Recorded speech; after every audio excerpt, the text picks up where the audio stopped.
कर दे है कमाई बाप तुरत हर मजा उड़ा ले रे। चार संग जहुरिया लेके रोज दिवाली मना ले रे। फोकट के कमाई समझ के और रुपया ला उड़ा था, जाके पान ठेला में पगला ओ राजश्री लखा था।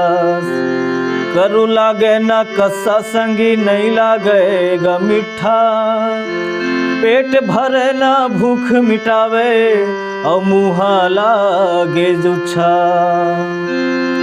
बिसाए खजाना गुटकावो राजश्री लखा के थूके, अरे भट्टी दारू पी के आए तय कुकुरा सन भूके।